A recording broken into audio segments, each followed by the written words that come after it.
Classe ou bureau à la maison? Bureau à la maison. Préparer ou improviser? Improviser? Partager en salle des maîtres ou partager sur les réseaux? Ah! Ah! Ça c'est dur. Partager en salle des maîtres. Projet collectif ou projet solo? Mmh. J'aimerais projet collectif, mais je suis assez solo. Formation continue ou auto-formation? Plutôt auto-formation.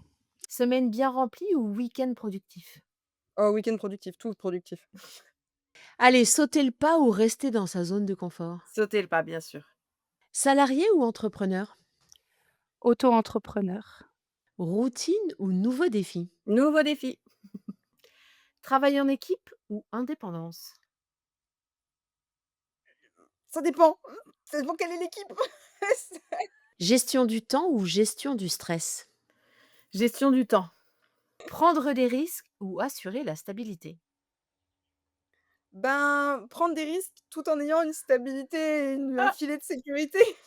C'est ce qu'on appelle une réponse de Normand, Caroline. Ouais, ouais, c'est une réponse où je fais le politicien là, c'est Aujourd'hui, on va parler double vie des enseignants et enseignantes, ou quand la passion pour la classe se combine avec une autre activité, ou plusieurs. Isabelle, Caroline et Bénédicte vont nous partager leur parcours, leurs expériences, leurs apprentissages et leurs conseils. Bonjour à vous trois. Caroline, quelles sont toutes tes activités à l'heure actuelle?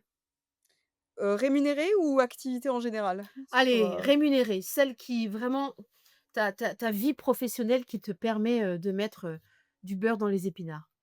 alors bon, de base, je suis professeur, voilà, donc ça, c'était mon activité principale, auquel je vais quand même ajouter, en tant qu'enseignante, je fais beaucoup de choses en plus de l'enseignement déjà dans mon établissement parce que, je suis coord discipline, j'ai 2 pactes, pour, des classes avec des projets particuliers et je suis aussi, responsable de Phare, qui est du coup le réseau de lutte contre le harcèlement, donc j'ai des financements autres que mon salaire, de OK. base et ça dans ça.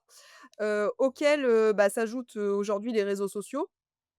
J'ai une activité sur YouTube qui me rémunère, que ce soit, parce que j'ai des partenariats ou, parce que, bah, des vidéos, sont monétisées et du coup, elles me permettent d'avoir des sous et j'ai écrit également, bah, des livres et donc du coup, bah, j'ai aussi, de l'argent qui tombe avec les droits d'auteur ou des avaloirs donnés, par des maisons d'édition. OK, et comment tu organises tout ça? Cette triple vie? Ah, c'est très drôle parce que quand j'ai lu toutes tes questions, je me suis dit: «Il y avait beaucoup de choses sur comment tu t'y es pris, comment tu t'es organisé et moi j'étais là genre: «Bah, je me suis pas organisée en fait, j'ai fait ça et un jour ça a eu» non mais en fait, en vrai, c'est ça. Au Ouais, très départ, bien. ce sont pour beaucoup des passions Ouais, qui OK. sont devenues rémunératrices. Mais du coup, c'est vrai que j'ai pas tant la démarche inverse qui était: «Je vais me lancer dans un truc pour gagner de l'argent». Ce qui fait que comme pour moi, du coup, tout cet argent, c'est de l'argent qui est vraiment de l'à côté et du plus. C'est pas un truc dont j'ai besoin, c'est plus le chose que c'est le bonus de vacances en fait pour me faire plaisir. Ouais. Donc ça me rassure. C'est pour ça que tout à l'heure, la question sur salariat, entrepreneur. Le salariat, je l'aime pour ma stabilité, pour savoir que j'ai toujours mes sous. Le reste, l'auto-entreprise, c'est pour mon plaisir ou pour mes proches ou pour, voilà, d'autres choses. OK, et qu'est-ce qui t'a donné envie, enfin, c'est quoi l'élan de départ de multiplier comme ça ces activités? Alors, l'élan de départ, c'est que je pense que je m'ennuie très vite déjà. OK. Donc je m'ennuie très vite et en fait, ça a commencé sur j'ai fait mes cours. Alors ça me prenait un quand j'étais à l'université, quand je suis rentrée dans le métier, bah, j'avais toujours des nouvelles choses, des nouvelles idées. Puis une fois que j'ai fait, bah, tout le programme de quatrième, de troisième, de sixième, de cinquième, bah, je me suis rendu compte que, beh, le programme, il allait pas changer. Donc j'ai refait d'autres activités. Mais au bout d'un moment, je suis en histoire géo, donc l'histoire géo, ça change pas beaucoup quand même. Genre, je peux essayer de me renouveler un peu, mais dans les faits, j'ai quand même une grosse base qui fait que, Oui. en réalité, maintenant, quand j'ai envie de me renouveler, ça peut me prendre un matin, je me dis: «Oh tiens, je vais changer l'activité du jour». Mais je peux faire ça, assez rapidement parce que je suis rodée sur mon métier, donc maintenant j'ai des automatismes et j'ai déjà ma base. Mais ce qui fait que je suis arrivée au bout de 3 4 ans à me dire: «Ouais, mais maintenant je m'ennuie». Du coup, au travail, parce que j'aime bien mon travail, mais il y a plus enfin, il y a plus d'activité. Non, intellectuellement, voilà, j'arrivais à, bah, je suis un peu embêtée parce que je voudrais faire autre chose et surtout, je voulais quelque chose qui me sorte de mon activité de prof au départ. OK. Parce que mon problème, c'est que sinon je faisais en boucle des cours. Je me suis même dit un jour: «Je vais travailler pour le CNED, je vais leur faire des cours, en fait», parce que je fabriquais trop de cours. Heu, non, donc du coup, je me suis dit: «Bah, je vais renouveler avec ma passion». Je voulais être écrivain quand j'étais petite. Je me suis dit: «Bah, je vais écrire des livres». Est-ce que ton administration est au courant de tes différentes activités et comment c'est vécu? Beh, alors oui, c'est au courant parce que, ben, être discret sur YouTube, c'est compliqué. Tout à fait. Surtout quand vous avez tous vos élèves et les parents d'élèves qui sont au courant eux-mêmes, c'est un peu complexe. Après, j'ai jamais cherché à me cacher. J'ai pas non plus, au départ, été voir l'administration en disant: «Coucou, j'ai ouvert une chaîne YouTube». Heu, les élèves ont commencé à en parler. Mon administration est venue me voir en me disant: «On t'a vu sur YouTube, c'est vachement bien». Donc, bah, je dis: «A priori, ils ont l'air d'être contents, très bien». Je pense qu'eux, comme moi, n'étaient pas au courant que créateur de contenu est un vrai métier, donc ils m'ont pas demandé, en fait, au départ, de faire un cumul Ah oui, d'emploi ou machin, ouais. non. Non, et je pense qu'au départ, ils savaient pas que je gagnais des sous aussi. Enfin, c'est-à-dire, j'en gagnais pas au départ non plus, donc et en fait, c'est au bout de 1 ou 2 ans, parce que, bah, je faisais une déclaration d'impôt quand même, que là, je me suis dit: «Faudrait peut-être que je demande un truc, légalement, en fait, à l'administration». Et du coup, la principale m'a dit: «Mais oui, oui, tout à fait». Je me dis: «Ah d'accord, bon, bah, très bien». Parce qu'autant pour, j'avais regardé quand même ce que j'étais susceptible de pouvoir faire.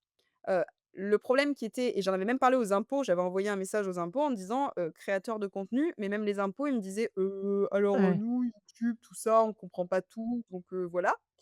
Heu, donc j'ai fini par demander un cumul d'emploi. J'ai même mis écrivain, mais en fait, écrivain, normalement, ça rentre Oui, dans les droits parce qu'on n'est pas d'auteur? obligé, non, Ouais. non, ça rentre dans les droits d'auteur. Je le mets quand même, histoire de compléter, parce que c'est super compliqué. Le cumul d'emploi demande combien de temps on consacre à son employeur. Ah Donc quand OK. c Oui, mais quand c'est toi ton employeur, Ouais, déjà, c'est vrai, ouais. et moi j'y calcule pas. En plus, combien de temps je fais, sur les réseaux, j'en sais rien. Du coup, bah, j'ai un peu mis des trucs au hasard. Alors ça a marché, mais je suis pas OK. sûre que ce soit, voilà. Mais l'administration, non, non, il y a pas de problème. J'avais même été demander, à mon ancien formateur, à l'ESP, qui est devenu inspecteur d'histoire géo, parce que j'avais trop peur, en fait, qu'un jour l'administration me tombe dessus et me foute un blâme en disant, «Vous Tout à parlez fait. de l'Éducnat et c'est pas bien». Et en fait, bah, même mon inspectrice, elle m'en a parlé en me disant qu'elle, elle lui voyait rien de négatif parce que je dis rien de négatif sur l'éducation Tout nationale. à Elle me fait. dit: «En fait, ça fait de la pub à l'éducation nationale en vrai», donc Oui, oui, complètement. Oui, oui, oui, tout à c'est fait. Mmh. OK, mais après, en fait, c'est marrant parce que d'un côté, j'ai l'impression que c'est on veut pas non plus trop en parler, mais on va pas vous arrêter non plus si vous faites rien de c'est ça. ouais, Ça dépend de la ouais, tonalité et de ce que ça tu dépend. dis quand même, ouais, parce que Exactement, j'ai c'est ce que d'autres j'allais te dire. exemples, Oui, contradictoires. Voilà. mais c'est pour ça. C'est pour ça Ouais. que moi, je pense que ce qui a marché, c'est qu'ils m'ont dit: «On a regardé, Mmh. tu critiques pas l'administration». Tout à fait. Voilà, c'est je Mmh. pense que demain je fais une vidéo, comme monsieur le prof, ça fait autre Ouais, chose. ouais, tu es politiquement correcte. Voilà, je suis politiquement correcte. Bénédicte, quelle est ta deuxième activité? Alors ma deuxième activité consiste à être donc auto-entrepreneur et donc à offrir mes serv enfin facturer mes services pour l'instant à des EdTech, donc des entreprises qui travaillent, dans le numérique éducatif. OK et tu fais quoi exactement? Alors j'ai plusieurs casquettes, un peu comme notre métier d'enseignant finalement. Donc il y a une partie où j'apporte, on va dire, mon expertise d'enseignante qui a 20 ans d'ancienneté, dont 18 ans en maternelle. Donc ce qui fait une petite spécificité, parce qu'il y a peu de numériques, qui nous sont dédiés, nous les C'est maternelles. vrai. Et il y a aussi une autre casquette qui est plutôt, aider à déployer, les ressources dans les écoles, donc contacter les écoles, leur présenter notre dispositif et voir si ça répond à leurs besoins ou voir comment nous, on peut répondre à leurs besoins. Super. Alors aujourd'hui, comment s'organise ta vie pro? Alors ma vie pro, elle s'organise en 2 temps, donc j'ai de la chance, j'ai pu obtenir un mi-temps au niveau de l'éducation nationale, parce que pour l'instant, je suis encore assez attachée à mon métier d'enseignante, qui est vraiment dans mon ADN. Donc je suis 2 jours en classe et le reste de la semaine, du coup, je suis, en auto-entreprise. Mmh et tu arrives à, concilier et à ne pas tout mélanger? Tu arrives vraiment à cloisonner les choses? Alors j'arrive à cloisonner dans le sens enfin, sans cloisonner dans le sens où comme je travaille, dans les edtech qui sont liées à l'éducation, finalement, les 2 activités s'imbriquent. Ce qui fait que l'une et l'autre m'apportent, beaucoup et se complémentarisent par contre, l'avantage d'une deuxième activité qui n'est pas dans l'éducation nationale fait qu'une fois qu'on a fait ses horaires, dédiés, on ferme la porte et on ne la rouvre plus jusqu'au lendemain matin ou au prochain jour de travail. Ce qui est assez confortable, on va dire. OK. Bénédicte, qu'est-ce qui t'a donné envie de compléter ton métier d'enseignante par une autre activité et notamment dans les EdTech? Alors, il y a eu plusieurs, facteurs, je pense comme pour beaucoup de gens. Donc une envie, d'évolution, une envie de s'ouvrir à un autre monde que l'éducation nationale. Je suis vraiment un pur produit, de l'éducation nationale. J'ai fait l'UFM, je suis sortie, j'ai fait enseignante toute ma vie. Donc une envie aussi de s'ouvrir à ce qui se passe ailleurs, dans le monde, voilà de de l'entreprise et cetera. L'envie de booster ma créativité qui parfois, avec notre hiérarchie, pas forcément directe, mais là vraiment la hiérarchie au niveau du directorat est un petit peu des fois bridée. Et puis il y a eu aussi, comment dire? Pas un ras-le-bol, mais, voilà un trop plein. Les classes sont de plus en plus difficiles, on nous en demande de plus en plus et j'avais besoin d'une bulle d'oxygène, sans pour autant, pour l'instant, lâcher mon métier parce que, bah, voilà, comme je disais tout à l'heure, c'est mon ADN. Et la troisième facette, c'est que j'ai des soucis de santé. J'ai un statut, de entre guillemets «d'handicap» et que l'éducation nationale ne prévoit pas grand-chose pour nous. C'est soit on quitte la classe, Ah oui, soit, OK. rien du tout et il y a pas l'entre-deux. Le système ne permet pas de rester en classe tout en aménageant les choses et la seule solution, c'est le mi-temps, sauf que qui dit mi-temps dit paye moindre, Eh donc il oui, OK. fallait bien trouver un complément et j'ai une appétence pour le numérique éducatif pour pouvoir l'introduire en classe et qu'il soit pensé, bien utilisé et bien pensé et ça m'a amenée tout naturellement finalement vers les EdTech. Isabelle, tu nous dirais quelle est ta deuxième activité? Alors Ou aujourd'hui, je tes suis deuxièmes activités? ouais, voilà. Aujourd'hui, je suis, autrice, en auto-édition pour l'instant. J'ai sorti 24 livres, pour enfants principalement et les anecdotes de la maîtresse tête en l'air que je partage sur les réseaux sociaux, tous les jours mais quand j'ai commencé à être maîtresse, j'avais un studio photo, en fait. Donc je gérais un studio photo, j'ai passé le concours en gérant mon studio photo et quand j'ai commencé, le métier de maîtresse, j'étais à mi-temps. Une grande, grande, grande chance et j'ai été à mi-temps pendant 4 ans avec donc 2 jours en classe et le reste du temps, pour mon studio photo et puis pour préparer la classe aussi. J'avais pas pris conscience de ça clairement, ça c'est sûr. Je suis devenue maîtresse, j'avais 36 ans, j'avais pas imaginé une seconde le travail qu'il y avait en dehors de la classe, j'avoue. Je pense qu'on peut pas se rendre compte tant qu'on l'a pas vécu, de toute Non. façon et pourtant j'avais des enfants et je passais beaucoup de temps dans l'école de mes filles. Mais voilà, bon bref et donc j'avais mon studio photo, j'étais à mi-temps et honnêtement, c'est une période que j'ai adorée parce qu'à la fois j'avais le temps pour moi, pour ma deuxième activité, pour les photos, pour les clients, pour retoucher mes photos et en même temps j'étais en classe 2 jours par semaine où ça me suffisait en fait. Ça me suffisait, amplement et puis je complétais 2 collègues, merveilleuses qui étaient à 75. Enfin voilà, c'était le monde merveilleux et j'ai adoré cette période jusqu'au moment où on m'a refusé mon mi-temps. Ah, OK. Et ouais, ça a pas été un choix en fait de ma part. C'est ça qui est un peu dommage, c'est que, une année on m'a dit: «Voilà, ça fait 4 ans que tu as un mi-temps pour, création d'entreprise, c'est terminé». Alors ça veut dire ce que j'entends en filigrane, c'est qu'on peut avoir un mi-temps pour création d'entreprise. Oui, pendant 3 ans, on peut avoir, droit à, un mi-temps pour création d'entreprise. Isabelle, comment s'organise ta vie pro aujourd'hui?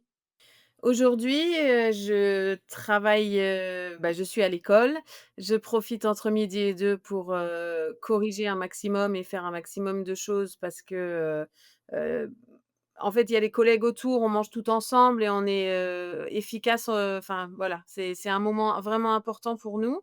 Après, quand je rentre le soir, mes filles sont grandes maintenant, elles ont 14 et 16 ans, donc ça me permet quand même de me libérer beaucoup plus de temps que quand elles étaient petites. J'essaye de lever le pied, vers 19:00, voilà. Après que ce OK, soit pour mon école ou, pour mes projets, personnels d'écriture, donc ou avec, être prof ou avec d'autres projets qui sont en cours. Mais voilà, j'essaye, honnêtement, j'y arrive pas. Il y a, 3-4 fois dans la semaine où après manger, on mange tous ensemble, tout est bien et tout machin et vers 21:00, tu je m'y t'y remets. remets, mais j'avais cette habitude-là quand je travaillais les photos, en fait. Je travaillais OK. de 21:00 à 23:00, c'est même un moment où je suis plus productive, mais je peux difficilement, contacter mes élèves pour, C'est ça, alors maintenant, je sais effectivement. comment t'expliquer ce que j'ai pas réussi ce matin. Donc c'est plutôt voilà, c'est pas possible, donc je fais d'autres choses, mais ça bouillonne en fait, entre 21:00 et 23:00. Heu, voilà. Mais ce que j'entends et c'est important de se le dire pour ceux et celles qui nous écoutent, qui auraient des envies, d'une autre activité, c'est que, il est important de se connaître et de comprendre comment on fonctionne pour voir si on est capable de cumuler des activités. Une question très, très opérationnelle, pour toi, Bénédicte. Comment tu fais pour concilier tes 2 activités? Est-ce que tu as mis en place des routines ou des limites? Voilà, comment ça s'organise? Alors ce qui a été simple pour moi, c'est que comme je suis à mi-temps, ça cloisonne quand même bien les choses puisque, voilà, je sais que j'ai 2 jours en classe et j'ai 2 jours, 2 ou 3 jours, on va dire, en autre activité. C'est plutôt la classe qu'il faut arriver à cloisonner parce que comme toutes les enseignants savent, ça déborde énormément sur tout notre temps, autre. Alors que la deuxième activité, comme je disais tout à l'heure, finalement, voilà, je c'est comme des horaires de bureau, même si je suis la plupart du temps en télétravail, donc je peux m'organiser comme je veux. Mais finalement, j'ouvre la porte, hop, je suis sur mon travail. La journée finie, je la ferme et on n'y pense plus jusqu'au lendemain. Donc c'est assez confortable et du coup, ça ne m'envahit pas, contrairement à la classe qui envahit beaucoup, et l'espace et le temps. C'est clair et c'est vrai que ça, c'est quelque chose on comprend quand on devient, entrepreneur soi-même et qu'on a été ou qu'on reste enseignant, c'est mon cas et c'est compliqué d'expliquer ça aux gens de l'entreprise, en fait. C'est que notre travail d'enseignant, on ferme pas la porte C'est et ça. ça, Oui, c'est ça, c'est dur à comprendre. Comme je dis, voilà, je dis: «On est câblé enseignant» et je pense que même le jour si un jour je me dirige vers une autre activité à temps complet, que je lâche mon métier d'enseignante, je pense que je resterai ad vitam aeternam câblée enseignant parce que je dis même dans une simple balade dans la nature, c'est vrai. on voit des choses, on dit: «Ah tiens ça!» ou alors on ramasse des choses, donc nos conjoints forcent à nos conjoints. Voilà et c'est vrai que notre métier, on est à 100 dedans et je pense qu'on nous apprend pas non plus à cloisonner. Dans le milieu de l'entreprise, alors je dis pas que c'est le cas pour tout le monde, hein, mais dans le milieu d'entreprise, il y a quand même, voilà, ce cloisonnement. Jamais, quelqu'un enfin jamais, non. Peu souvent, les gens vont aller ouvrir leur mail C'est vrai. professionnel depuis leur Mmh. domicile ou même Mmh. pendant leurs vacances, alors que nous, oui. Et c'est là où peut-être que des fois on devrait apprendre, où il faudrait qu'on nous apprenne à dire: «Attendez, votre temps perso, c'est votre temps perso. Votre hiérarchie vous écrit, un parent vous écrit, il est dimanche 15:00, bah, peut-être que vous pouvez vous autoriser le droit à ne répondre que lundi matin, Mmh. 7:00». Oui, mais ce qui est compliqué, c'est que notre temps de travail, contient du temps présence Mmh. élève et du temps hors C'est élève et c'est ce temps hors élève qu'il qui faut oui, apprendre soi-même à oui, cadrer parce que ça fait partie de notre temps de travail, tout mais à fait. il y a pas de comme tu dis, hein, il y a pas de local, il y a pas Mmh, de limite horaire, donc c'est vraiment quelque chose qui repose sur les épaules des enseignants. Un vrai à travail, planifier, à part entière. c'est ça. Ce qui m'intéresse, Caroline, là, c'est que tu nous partages comment toutes ces activités finalement, nourrissent ta classe. Tu vois? Comment ça s'interconnecte tout ça? Ben, Ça alors, par rapport, bah, à YouTube, ce qui est bien, c'est que, souvent ça me donne pas mal d'idées. Là, par exemple, je me suis lancée, dans un défi toute seule parce que, bah, j'étais là ce week-end, je n'avais rien à faire. Je me suis dit: «Tiens, fais une série entière de plein de vidéos de révision du programme de troisième parce que, bah, le brevet arrive, pourquoi pas?» Et d'un autre côté, en fait, ce qui finalement était chouette, c'est que j'ai fait des vidéos. En soi, c'est pour YouTube, mais en fait, du coup, je les ai aussi transférées à mes élèves. J'en ai profité pour faire des quiz pour eux, pour leur préparer des fiches de révision pour nos dernières semaines de révision et en fait, ce qui est bah, je dirais que ce que je fais avec YouTube, ça me nourrit pour moi ce que je fais en classe parce que ça me stimule pour produire de nouvelles choses et inversement, les gamins aussi me stimulent moi parce que, bah, des fois, je fais des vidéos un peu plus anecdotes sur comment ça se passe en classe et ça, c'est clairement eux, hein. Mmh. Ouais. Sans eux, je ça serait compliqué. Ça maintenant, ils me font rire parce qu'ils veulent que je fasse des choses Et sur les oui. profs. Il m'a dit: «Est-ce que vous Ah pourriez un oui. peu faire des trucs sur les profs?» J'étais là: ouais, bah, vous allez me donner des exemples». Non, mais voilà, ça sur ça, et je dirais pour, l'écriture, par exemple, là, c'est pareil, j'ai écrit certains livres qui sont de l'histoire.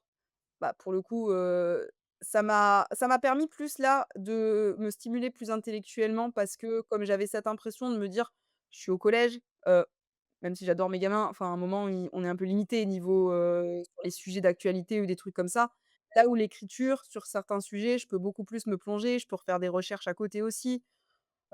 J'avais pensé à un moment à me réinscrire à la fac pour faire, une thèse parce que j'ai toujours voulu faire ça et en même temps, je me dis: «Une thèse, je vais être calibrée, on va me dire: «Fais ça, tel machin, tel truc», alors que l'écriture, en fait, je fais ce que je veux. Je Ouais, fais tout comme à je fait. veux, voilà. Mmh. Dis-moi Bénédicte, en quoi, tes collaborations avec, les EdTech ont enrichi ta pratique de classe? Et inversement? Comment les 2 activités finalement se nourrissent l'une de l'autre? Et ben, en fait, elles se nourrissent dans le sens où, par exemple, nous, éducation nationale, en tout cas dans mon département, la formation continue, c'est plan français, plan maths, plan français, plan maths et en plus, ils ne tiennent pas compte de notre ancienneté, ce qui fait que ça fait, peut-être 10 ans, 15 ans que j'assiste, on va dire, inlassablement, à peu près aux mêmes formations. Donc, si on va pas s'auto-former sur notre temps perso, on n'a pas cet apport, de la part de notre hiérarchie. Alors ça, c'est dans mon département. Et là, en fait, le fait d'avoir, du coup, une deuxième activité et entre guillemets d'être, finalement payé. Alors c'est pas le côté payé, hein, mais c'est le fait que ça soit inclus dans mon activité Tout à professionnelle, fait. ce n'est plus sur mon temps perso et comme on évolue, j'évolue avec les EdTech dans le milieu de l'éducation eh bien, je me documente, j'assiste à des conférences, je rencontre, des professionnels, je rencontre des spécialistes. Là, voilà, je m'intéressais aux neurosciences, ben, j'ai une des EdTech qui travaille avec Grégoire Borst, donc je lis beaucoup, de choses et ça m'apporte donc beaucoup, sur ce travail d'auto-entrepreneur et tout ça, je peux le réappliquer tout de suite en classe et c'est d'une richesse, infinie et comme j'ai cette appétence d'aller toujours plus loin, mais que quand on est enseignant à temps plein, c'est compliqué de s'auto-former parce qu'on nous dit: «Faites ça sur votre temps perso», sauf que le temps perso nous sert, plutôt à préparer la classe et donc du coup, on n'a pas toujours le temps d'aller vers toutes les formations, qui nous plaisent. Donc là, voilà, c'est vraiment très complémentaire. OK. Voilà et mon expertise de classe, eh bien, apporte des choses aux EdTech, surtout, mon côté, maternel, puisque, on est quand même un peu les comme je disais tout à l'heure, les oubliés et ça me permet de mettre le focus sur ce qui peut être adapté à nos petits loups de 3 ans ou, ce qui ne l'est pas et donc comment on peut réajuster les choses donc, très voilà, ça fait réfléchir sur sa pratique aussi en classe donc, c'est chouette. Dis-moi Isabelle, qu'est-ce que t'apporte la photographie? Enfin, t'as apporté la photographie et ce que t'apporte maintenant l'écriture dans ton enseignement et vice versa? Alors, la photographie, c'était vraiment et c'est ce qui me manque aujourd'hui, un moment, à part où j'étais concentrée sur complètement autre chose, ce qui me libérait quand, j'étais avec les élèves et quand je faisais, classe. C'est-à-dire que quand je retouche mes photos ou quand je suis en séance photo, hem c'est un moment complètement calme, il y a pas de bruit, je suis dans ma bulle, je suis bien et vraiment c'est un moment un peu, en dehors du temps. Hors du temps? Oui, d'ailleurs Mmh. souvent je ne vois pas OK. le temps d'ailleurs, et c'est, c'est calme, voilà. C'est vraiment complètement différent. Quand je suis en classe, je suis active, je bouge, gna gna c'est voilà, là, je suis concentrée, la moindre retouche, enfin voilà, c'est un travail très minutieux et cet équilibre-là me convenait vraiment bien, d'avoir à la fois des journées en classe très actives, très disponibles, et à la fois ces journées, renfermées dans mon cocon et voilà, ne pas déranger. Ça, c'était vraiment un équilibre que j'appréciais. Ce que j'ai aujourd'hui dans l'écriture, mais le problème, c'est que je suis à plein temps dans la classe, donc ces moments-là, ils sont le soir, c'est différent. En fait, ce que je voudrais vraiment, c'est avoir une journée dans la semaine Et ouais. disponible Mmh. pour pouvoir faire ce que moi j'ai envie de faire. C'est pas pour ne rien faire, c'est vraiment, pour pouvoir voir plus grand dans mes projets, mais malheureusement, c'est impossible puisque c'est refusé. OK. Hem, Isabelle, quel cadre légal tu as choisi pour ton activité secondaire? Alors pour, le studio photo, j'étais en auto-entreprise, tout Ouais, simplement, donc assez simple puisque j'avais un une déclaration à faire tous les 3 mois, c'est honnêtement, c'était assez simple. Des charges qui n'étaient pas non plus, folles, je crois que c'était 22, voilà, c'était assez simple. Pour, mon travail d'autrice, je suis, maintenant, déclarée en tant qu'autrice, tout simplement OK. à l'Urssaf, ouais. Moi, j'ai l'impression, en tout cas à vous écouter et puis à écouter, le monde enseignant de façon générale, qu'il y a de plus en plus d'enseignants qui ont cette double vie. Est-ce que toi, tu as une idée de ce que ça révèle? Bah, je pense que le métier aujourd'hui tel qu'il est pensé pour les enseignants qui arrivent, en tout cas dans le métier, ne correspond plus forcément aux attentes de la nouvelle génération. Hem, Peut-être que, alors moi je sais que mes parents, par exemple, non, mes parents sont le mauvais exemple, mais mes grands-parents, on va dire, ont plutôt cette impression que le monde du travail, c'était: «Je vais au travail, je fais mon travail, je rentre chez moi et c'est juste un travail». Je pense qu'on est beaucoup à avoir besoin d'avoir un métier dans lequel on a un sens Oui, à c'est son vrai. métier, Mmh. et moi, je sais que j'ai besoin d'avoir du sens, mais j'ai besoin d'avoir aussi une passion pour ce que je fais, et c'est vrai que je pense qu'aujourd'hui, on peut se contenter juste de faire ses heures de cours et en être très content, et je veux dire si c'est ça qui nous convient, que les gens fassent ce qu'ils veulent, il y a vraiment aucun problème. Mais par contre, je trouve qu'il faudrait laisser peut-être des portes, effectivement, Ouais. davantage de flexibilité dans le métier pour qu'on puisse, bah, effectivement pratiquer, par exemple, moi je sais pas, mais un truc que j'adorerais, c'est si un jour faudrait que j'en ai la capacité financière, mais être à mi-temps, sur une double activité en fait, pour pouvoir varier et pour pouvoir, parce que cette notion d'ennui, je pense pas être la seule à l'avoir quand même. Isabelle, selon toi, pourquoi il y a de plus en plus d'enseignants qui cherchent à diversifier leurs activités? Moi, je pense que c'est, parce qu'on a des personnalités avec des idées qui fusionnent et qu'en classe, on doit rester dans un cadre et qu'on a peut-être besoin de sortir de ce cadre pour aller plus loin.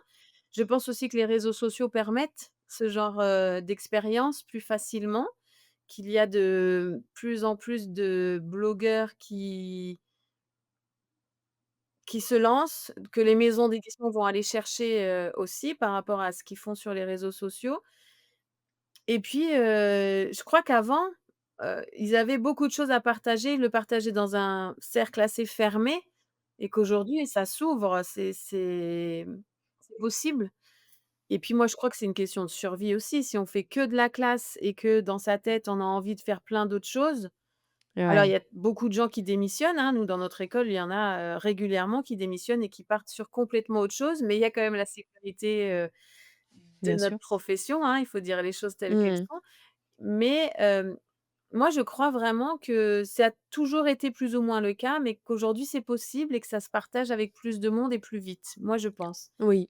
Mmh. OK, et puis on se l'autorise peut-être. Oui, c'est Comme je te ça. disais tout à l'heure en boutade, on regarde plus de travers, quelqu'un qui a des envies et de multiples envies. Là où il y a encore 15 ans, 20 Mmh. ans, on traitait ces personnes d'instables. Ben, Voilà, exact. avoir envie de changer, c'était instable. D'ailleurs, Alors que c'est non, on peut comme a ça qu'on me définissait. J'étais instable. tu J'avais vois? un DESS en finance. Qu'est-ce que j'allais, faire? À ouvrir un studio Ouais. photo, à devenir maîtresse, à écrire des livres, oui. quelque part, c'est une instabilité, je le reconnais, mais c'est l'instabilité dans Oui, le bon sens du terme. Je ne suis tout à pas, fait. coincée dans quelque chose. Mais on le voit aujourd'hui, Exactement. les étudiants, vivent tellement d'autres choses avant de rentrer dans un métier, en sachant qu'ils ne vont pas y faire leur vie, clairement. C'est ça. Mmh. C'est aussi, la nouvelle génération. Nous, on les voit, les stagiaires, quand ils arrivent, c'est pas du tout, leur objectif Mmh. d'être maîtresse ou maître toute leur vie. Ouais, ouais, Pas ça, c'est un c'est ça. passage, c'est une Mmh. expérience et puis, on verra. Quelle question essentielle un enseignant, un collègue ou une collègue, qui nous regarde là, doit-il ou doit-elle se poser avant de se lancer dans une activité? Le temps. Moi, je crois que c'est vraiment OK, la 1re chose à se poser comme question, c'est: «Est-ce que j'ai le temps?» Ne pas, ouais.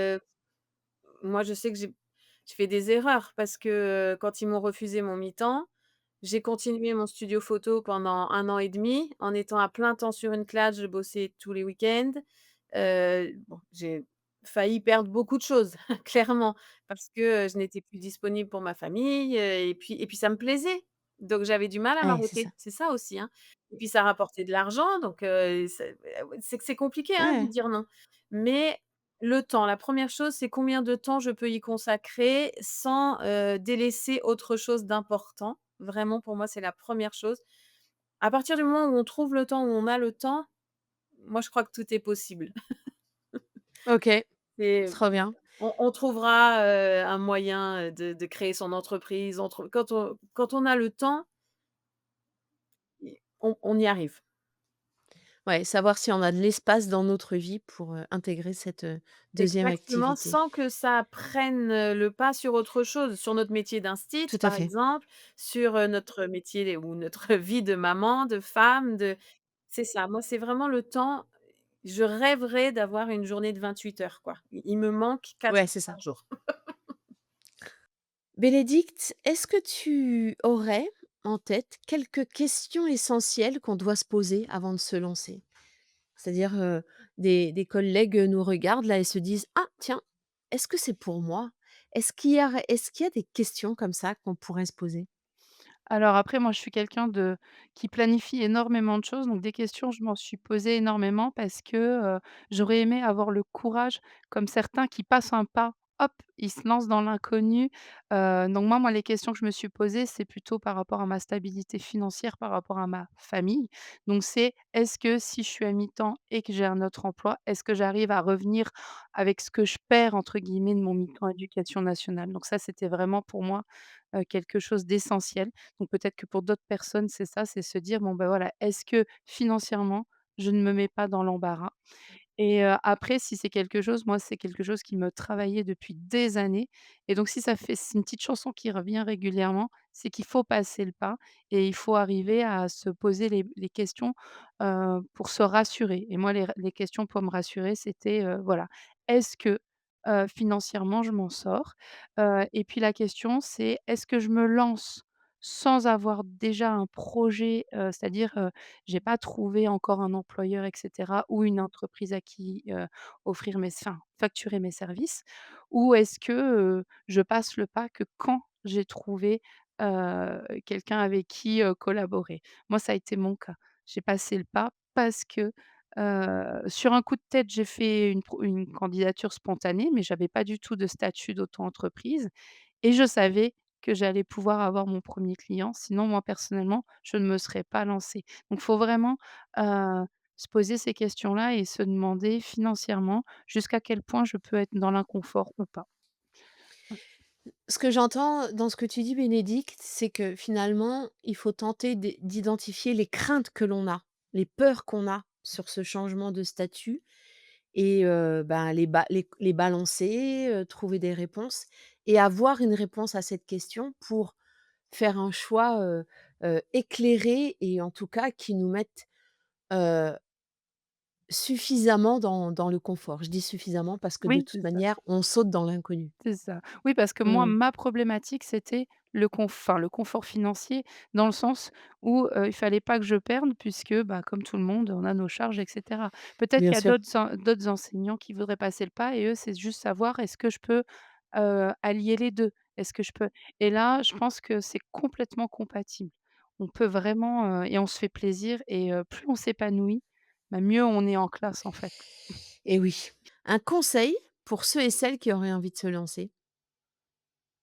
Lancez-vous. Ben Moi, c'est voilà! vraiment le conseil, c'est Ouais. lancez-vous. Au pire, ça rate. En fait, c'est juste ça, quoi. La seule chose qui nous empêche de nous lancer, c'est la peur d'échouer.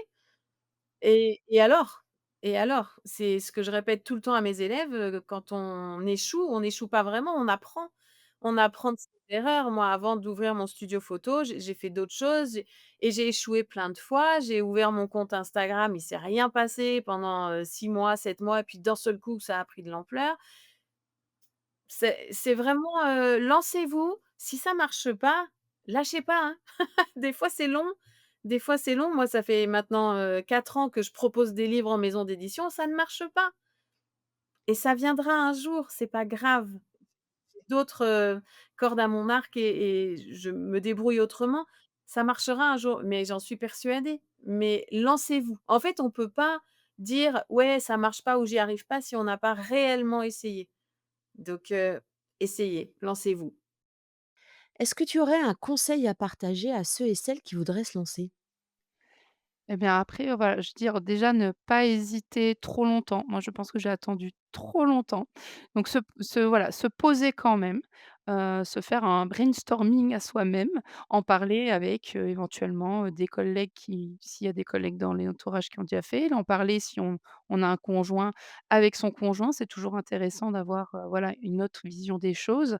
Et puis, se dire: «Qu'est-ce qui m'empêche de passer le pas?» Comme ça, après, on veut vraiment se faire le focus, dessus et après, enfin, moi, c'est ce qui m'a rassurée, c'est que je suis allée chercher énormément de ressources et je suis voilà, j'ai fait des recherches qui m'ont, parce que je suis comme quelqu'un, voilà, qui planifie, donc j'avais besoin de me rassurer et une fois que c'était fait, bah, hop, le pas était passé.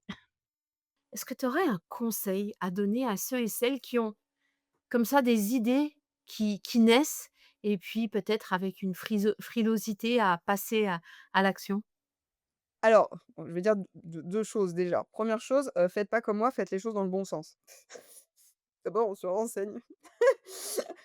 D'abord, on se renseigne, ça peut être intéressant, juste, pour, éviter de tout prendre comme ça après en disant: «Ah oui, l'administration, ah oui, machin, ah oui, les impôts, oh d'accord, très bien». Donc administrativement, ça peut être intéressant et du coup, la deuxième chose, ce serait davantage, si vous avez effectivement peur à l'idée de vous lancer, moi, je vois beaucoup de personnes qui du coup parce que je dis: «C'est bien de pas faire comme moi, il vaut mieux le faire dans ce bon sens et se questionner et après faire» et en même temps, des fois, si on se questionne trop, on le Ouais, fait c'est pas. vrai. En fait, il faut se lancer, il faut essayer.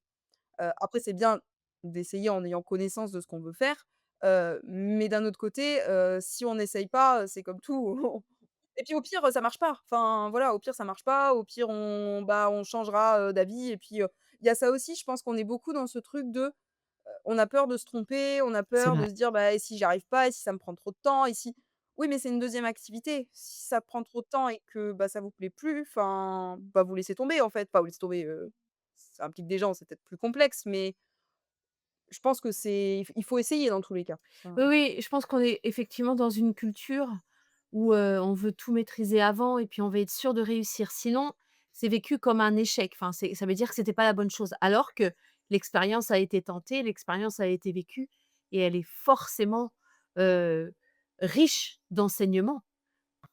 oui, d'autant plus que je pense qu'elle apprend des choses même si c'est un échec. Enfin, Complè c'est-à-dire que Ah nous, bah on met oui, le mot échec, mais en fait, dans l'apprentissage, ça marche aussi par, tout à les fait. erreurs et par, Mmh, donc enfin, au pire, on se rend compte que, bah, c'est pas fait pour nous d'avoir 2 activités, tout à fait. que, ça prend trop de temps, que ça mais on aura compris quelque chose.